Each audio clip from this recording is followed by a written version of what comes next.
Hello नमस्कार friend, welcome to my YouTube channel. आ गए हम वापस आपके लिए नए सवाल लेकर। आपके ये सवाल कुछ ऐसे सवाल है जो बहुत ही आईएमपी होने वाले हैं, ठीक है ना। ये आपके वास्तविक संख्या है। कौन सा लेसन है ये? लेसन एक ही है आपका। लेसन एक है। कौन सा है ये? वास्तविक संख्याएं।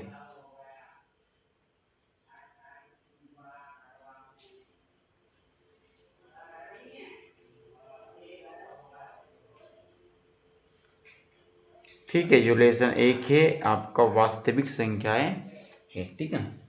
क्वेश्चन आपके सामने है।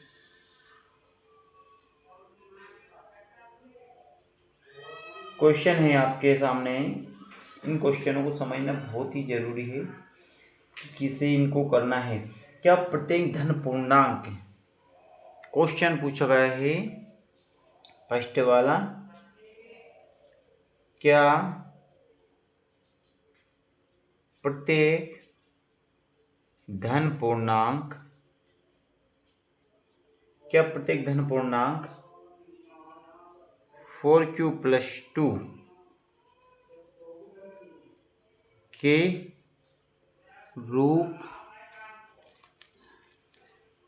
रूप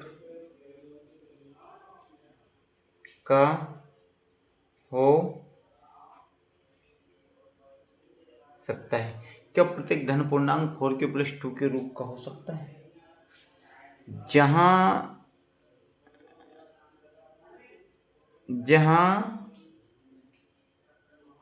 q एक क्या है?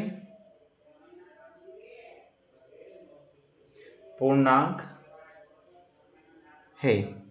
जहां q एक पूर्णांक है, अपने उत्तर की पुष्टि कीजिए।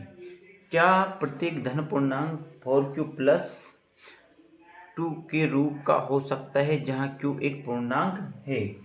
अपन इसे लिखेंगे नहीं हो सकता। क्या लिखेंगे आंसर में? पहले का आंसर क्या है?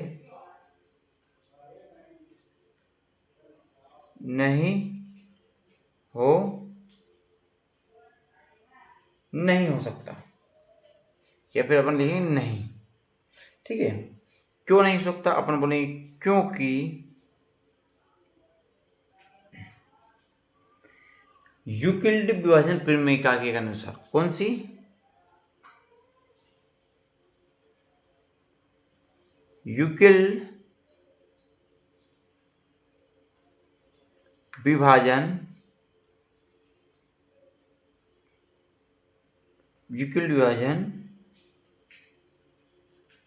प्रमेयिका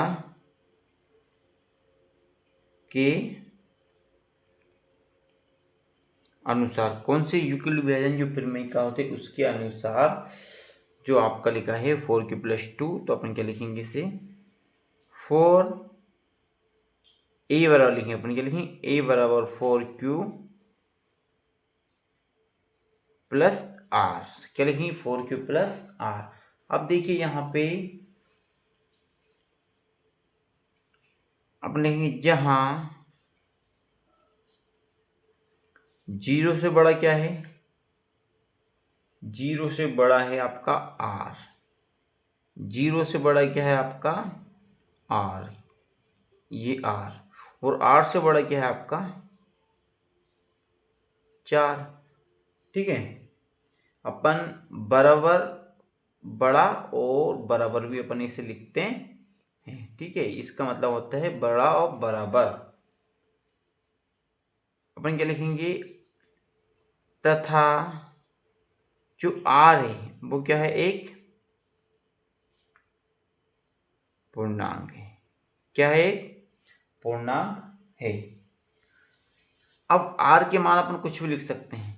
r के मान आप लिख सकते हैं 1, 2, 3, 4, 5, 6 डैश डैश डैश डैश करके अपन इसके मान आगे बढ़ा सकते हैं। ठीक है, जैसे कि अपन लिखेंगे यहाँ 4q।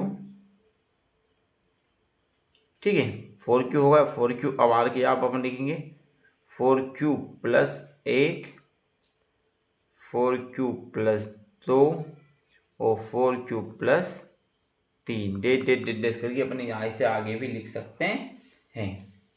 ठीक है, ये आपका आंसर कंप्लीट हो गया है। वापस रिपीट करवा रहा हूँ, क्या प्रत्येक धन पूर्णांक 4³ + 2 के रूप का हो सकता है जहाँ q एक पूर्णांक है? ठीक है, अपन बोलेंगे नहीं हो सकता, क्योंकि यूक्लिड विभाजन प्रमेयिका के अनुसार एक बार आपने क्या माना, यहाँ पे 4³ + r है। अब यहाँ पे देखिए 0 से बड़ा r है और r से बड़ा 4 है। यह 4 होता है, 4 गया 5 होता है, तो अपन इसे क्या लिख लेते हैं, 0 से बड़ा r है और r से बड़ा 5 आपका है, यह बराबर भी है। ठीक है ना, इसका मतलब बड़ा बराबर। ठीक है, अब क्वेश्चन पूछा गया है दो क्रमागत धनात्मक। देखो पूर्णांक जो संख्या होती है, ध्यान रखिएगा थोड़ा सा, मैं आपको नोट करके यहाँ पे लिख देता हूँ, नोट करके लिख रहा हूँ मैं। जो पूर्णांक संख्या होती है वह आपकी 0 से लगा के डेट करके आपकी अनंत तक होती है। कहाँ तक? अनंत तक होती है। ध्यान दीजिए, पूर्णांक संख्या की यदि परिभाषा लिखी जाए तो बोलेंगे 0 से लगा के अनंत तक की संख्या है पूर्णांक आपकी होती है। ठीक है ना। अब क्वेश्चन आपका पूछा गया है, इग्नोर मत करना, क्वेश्चन बहुत ही बार पूछा जाता है पेपर में। क्वेश्चन है आपका,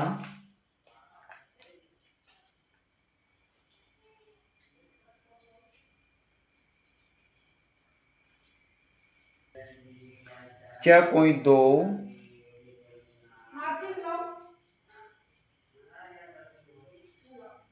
संख्याओं का, क्वेश्चन है क्या दो संख्याओं का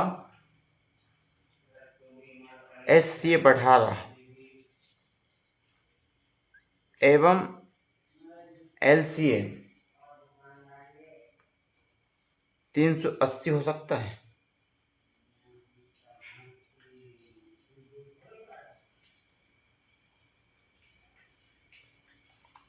अपने उत्तर का कारण बताइए।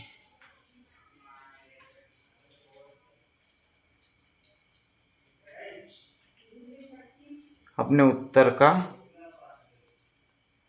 कारण बताना है अपने। क्या कोई दो संख्याओं का HCF 18 में LCM 380 हो सकता है? अपन लिखेंगे आंसर, क्या लिखेंगे इसका उत्तर,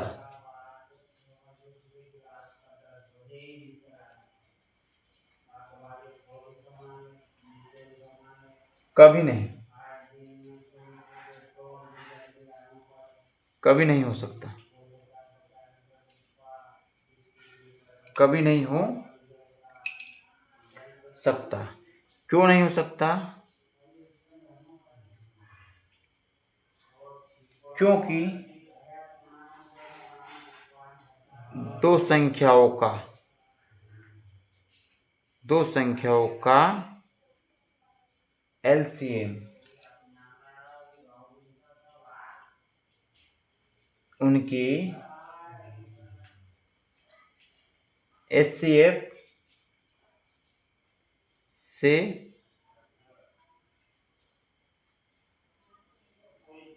विभाज्य होता है, जबकि संख्या 380 संख्या 8 से विभाज्य नहीं, जबकि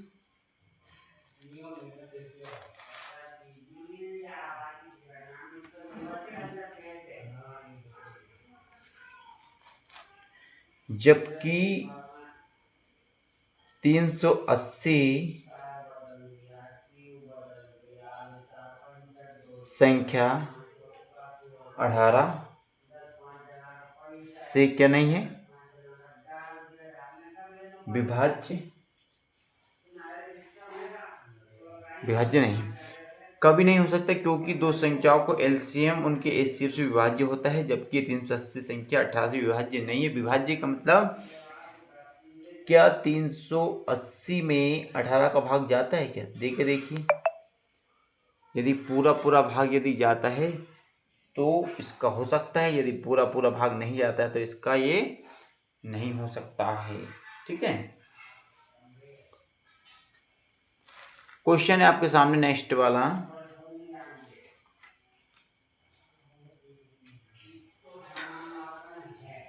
तीन क्रमागत धन पूर्णांकों का गुणनफल 6 से विभाज्य होता है। क्वेश्चन है आपका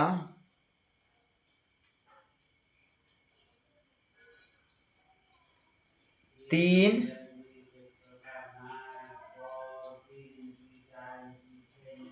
क्रमागत धन पूर्णांकों का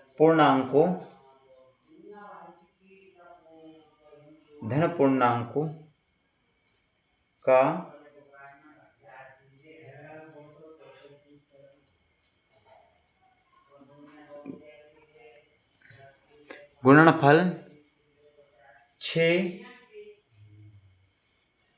से विभाज्य होता है। तीन क्रमागत धन पूर्णांकों का गुणनफल 6 से विभाज्य होता है। यह कथन सत्य है या असत्य?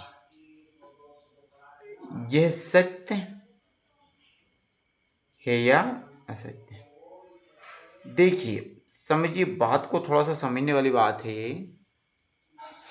तीन क्रमागत धन पूर्णांक, अब मुझे ये बताइए धन पूर्णांक क्या होती है?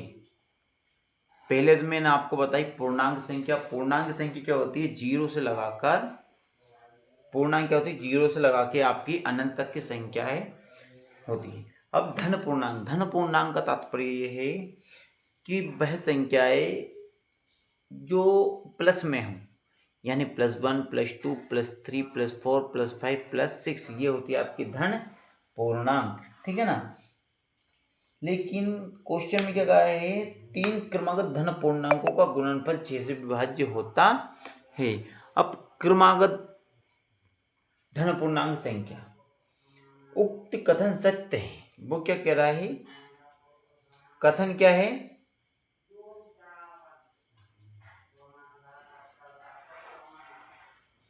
सत्य है। ठीक है, क्योंकि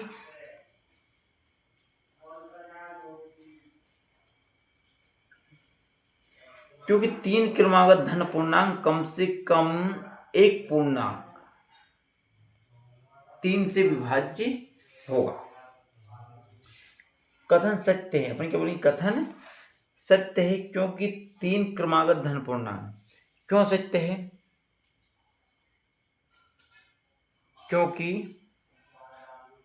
तीन क्रमागत धन पूर्णांक में कम से कम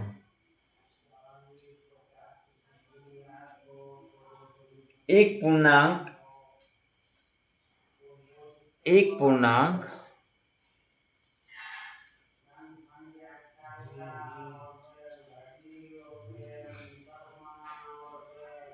3 से विभाज्य है। किससे विभाज्य है? 3 से विभाज्य होगा।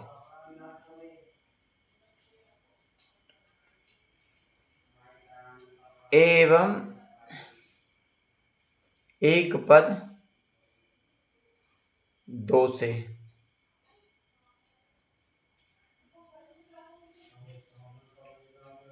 एक पूर्णांक 3 से विभाज्य होगा, एक पूर्णांक 3 से विभाज्य होगा और एक पद 2 से विभाज्य होगा। अतः तीनों का जो गुणनफल होगा, अतः 2 से, अतः तीनों का गुणनफल जो 6 होगा। जैसे कि मैं आपको बताऊं, धन पूर्णांक आप तो हो गई +1 और +2 और +3। अब ये क्रम से हो गई। तो देखिए 2 के पहाड़े में भी 3 आता है और 3 के पहाड़े में भी 3 आता है और 1 के पहाड़े में भी 3 आता है। ठीक है, क्वेश्चन है आपका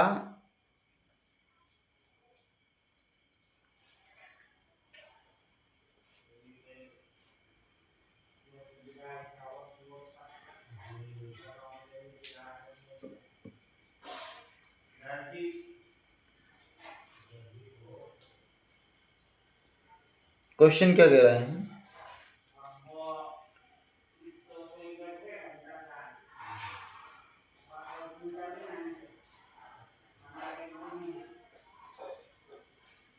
क्वेश्चन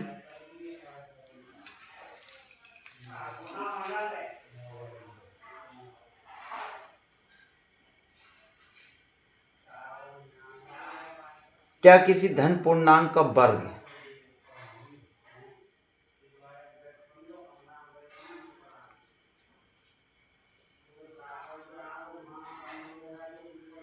क्या किसी धन पूर्णांक का वर्ग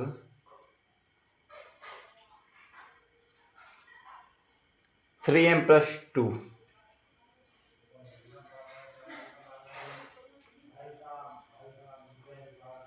रूप का, क्या किसी धन पूर्णांक का वर्ग 3m+2 के वर्ग के रूप का होगा, जहां m एक प्राकृत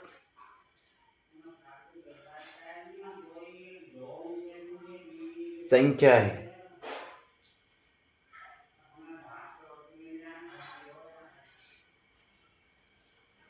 क्या किसी धन पूर्णांक का वर्ग 3m+2 के रूप का होगा, जहां m एक प्राकृत संख्या है। अब मुझे बताइए प्राकृत संख्या क्या होती है? प्राकृत संख्या आपकी जो होती है 0 से लगा के, कौन सी संख्या?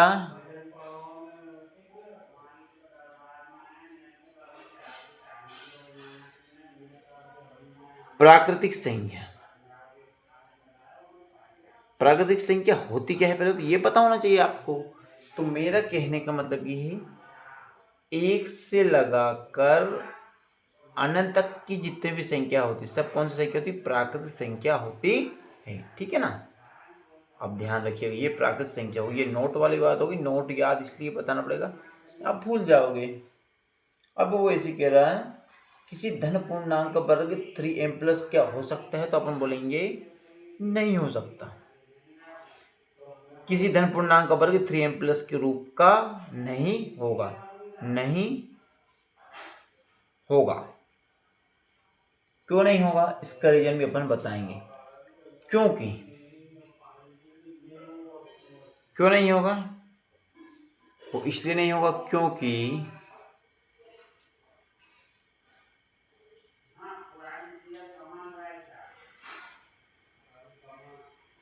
उसका रूप जो है, उसका रूप, उसका जो रूप रहेगा, देखिए 3m+2 है, यानी अपन इसे लिख सकते हैं अपन 3m। ठीक है, 3m और 3m+1 और 3m+2 और 3m+3 भी अपन डेट डैश करके सब जितना चाह बढ़ा सकते हैं। ठीक है,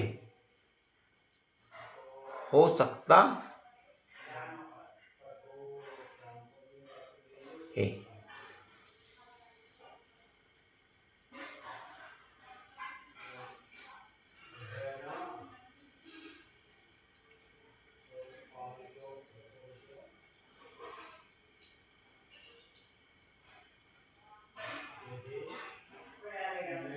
ठीक है,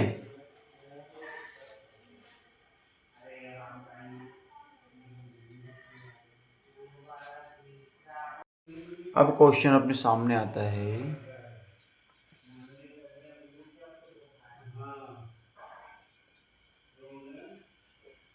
क्वेश्चन है दो क्रमागत धन पूर्णांक, दो क्रमागत धन पूर्णांक, दो क्रमागत धन पूर्णांक, ध्यान दीजिएगा धन पूर्णांक के बोले हैं, वो पूर्णांक कहाँ से स्टार्ट होता है आपको भी पता है, ठीक है। पूर्णांक की संख्या कहाँ से स्टार्ट होती है आपकी, जीरो से। कहाँ से होती है, जीरो से। दो क्रमागत धन पूर्णांकों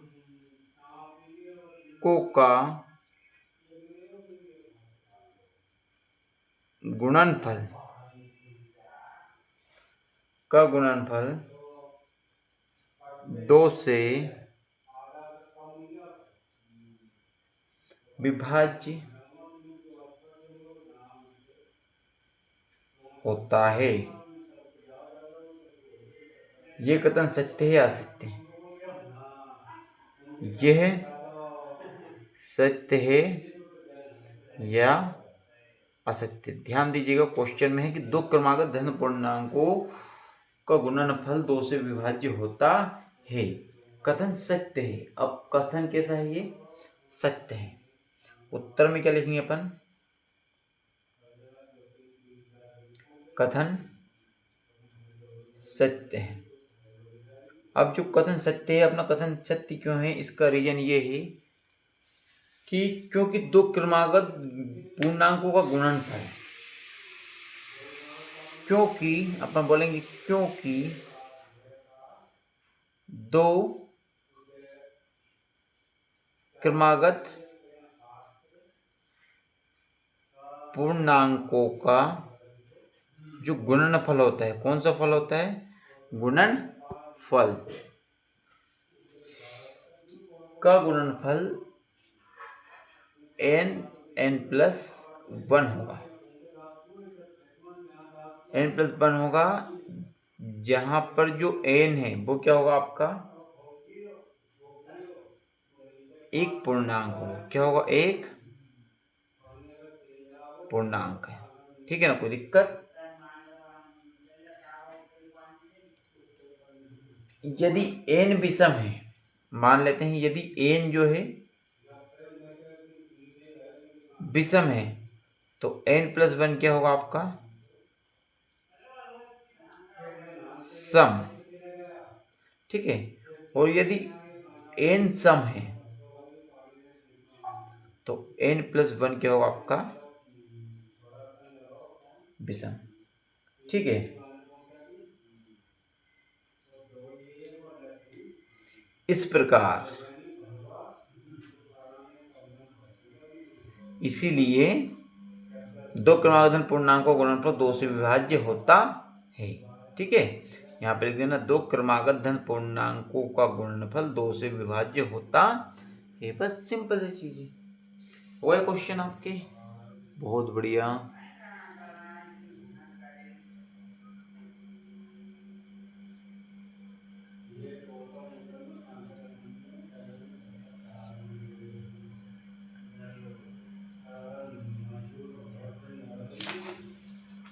क्वेश्चन है आपका एक धन पूर्णांक, कौन सा क्वेश्चन है,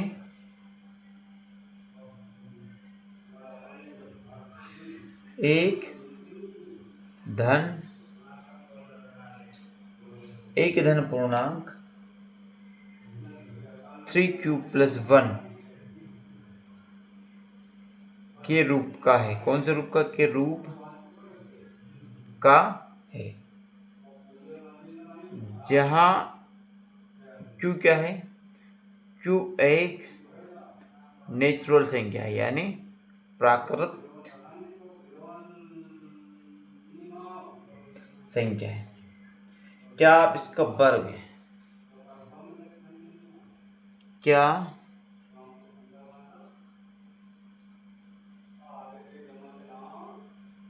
आप जो इसका वर्ग है,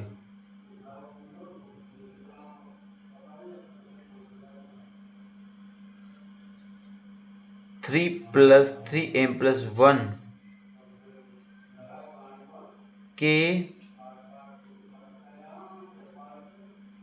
अतिरिक्त 3m+1 की अतिरिक्त किसी अन्य रूप, किसी अन्य रूप 3m या 3m+2 के रूप में व्यक्त कर सकते हैं। कहने का मतलब ये धन पूर्णांक त्रिपिकुलस के रूप का है जहाँ q एक प्राकृत संख्या है। क्या आप इसका वर्ग 3m+1 के रूप में या किसी अन्य 3m+3m+2 के रूप में व्यक्त कर सकते हैं। यहाँ पर m क्या है, m एक पूर्णांक। ध्यान दीजिए बस इसमें करना क्या है, जहाँ पर आपका m है, m की जगह पे अपनी क्या करना है, m जो है आपका एक पूर्णांक है, m की जगह पर q रखना है। ध्यान दीजिए यहाँ पे q है, उसकी यहाँ पे m और m की यहाँ पे अपन q रख सकते हैं। इसे हल करने के लिए कैसी कंडीशन रहेगी,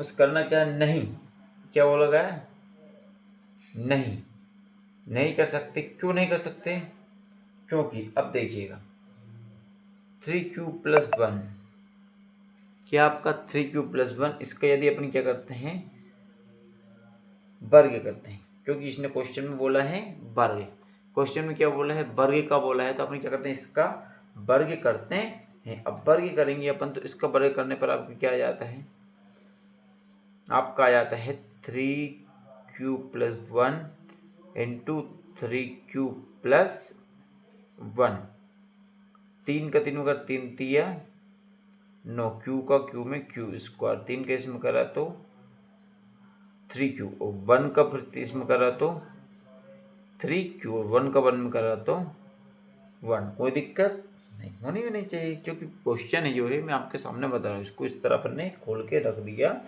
है। अब इन्होंने क्या करा है, 3q है आपका, ये 9q² है, और 3 6q होगा, और प्लस का होगा 1। अब ये देखिए अपन इसमें से क्या कॉमन ले सकते हैं, दोनों में से, ये 1 को तो छोड़ो, इसमें से अपन कॉमन ले सकते हैं 3q, यहाँ का 3q कॉमन ले लिए तो यहाँ पे क्या बचा आपका 3q, यहाँ 3q कॉमन ले लिए तो बचेगी आपका ओनली 2, और ये आपका प्लस का 1। तो अपन क्या होगा, ये यदि अपन इसे लिखते हैं, ये कैसे हल होगा कि आपका ये वाला जो सिस्टम है, यहाँ से ये वाला,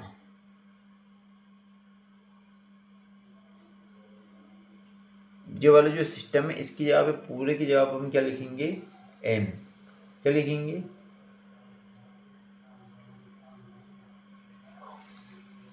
नहीं, यहाँ से अपने सिर्फ 3 लिया कॉमन, आपका जो ये 3q² और इधर इसका q बच गया। ये जो पूरा सिस्टम है बीच वाला, जहाँ पे ये क्या रहेगा आपका, m बराबर रहेगा आपका 3q² + 2q, तो इसके यहाँ पे अपन क्या लिखेंगे, 3m प्लस का 1। ठीक है, बस हो गया आपका सवाल, कोई दिक्कत।